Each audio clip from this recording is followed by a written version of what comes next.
Les noms sublimes d'Allah. Comment s'en inspirer et les traduire en comportement? Les noms sublimes d'Allah. Avec Kamal Shekat, tous les jours sur Radio Ifriqiya FM. Ifriqiya FM, la voix africaine.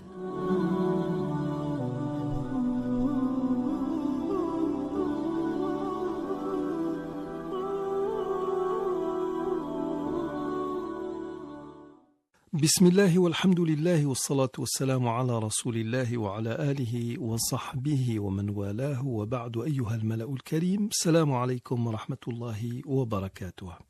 Nous avons terminé notre dernière séance par l'idée que la foi ne consiste pas uniquement à croire avec son cœur en ces principes énumérés par le messager de Dieu alayhi salatu wassalam, dans le fameux hadith de Jibril, mais ça consiste aussi à aller vers la pratique.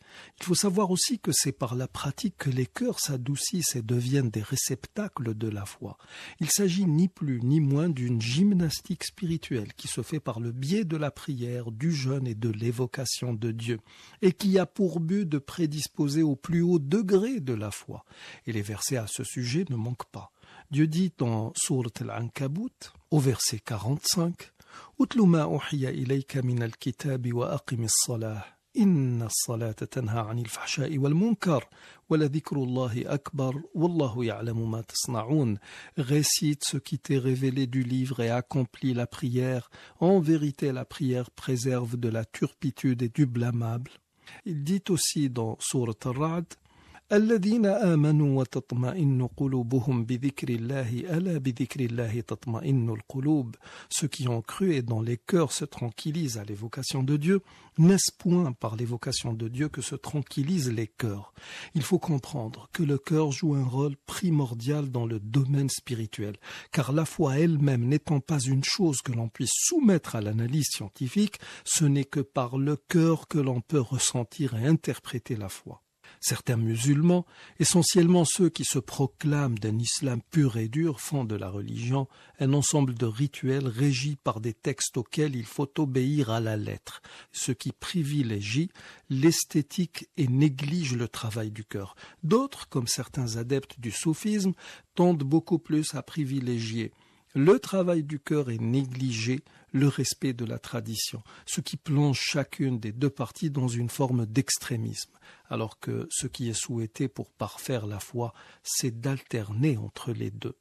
Puis quand Jibril alayhi salam interroge le messager de Dieu alayhi salatu wassalam, disant « Informe-moi sur la foi », il lui dit « La foi consiste à croire en Dieu, en ses anges, ses livres, ses messagers au jour dernier. Elle consiste aussi à croire au destin, bon ou mauvais. La foi consiste à croire en Dieu. Tel est le premier principe de la foi. Sauf que croire en Dieu est une chose et croire en l'existence de Dieu en est une autre. Et pour preuve, les Arabes de l'ère pré-islamique croyaient en l'existence de Dieu. Dieu lui-même l'atteste dans le verset 61 de Sourate Al-Ankabut qui dit « Si tu leur demandes qui a créé les cieux et la terre et assujetti le soleil et la lune, ils diront très certainement Dieu. Allah. Mais ils n'en demeuraient pas moins qu'ils restaient de parfaits polythéistes. Dieu décrit leur manière de croire en lui dans le verset 106 de Sourate Yusuf. Il dit « Et la plupart d'entre eux ne croient en Dieu qu'en lui donnant des associés. » Ceci veut dire que si nous nous disons croyants, nous sommes tenus de croire en Dieu comme il l'exige de nous et non comme nous le voulons. Nous arrivons au terme de l'émission d'aujourd'hui. Je vous remercie d'y avoir prêté attention. Wassalamu alaikum wa rahmatullahi wa barakatuh. إليك إله الخلق أرفع رغبتي وإن كنت يا ذا المن والجود مجرما ولما قسى قلبي وضاقت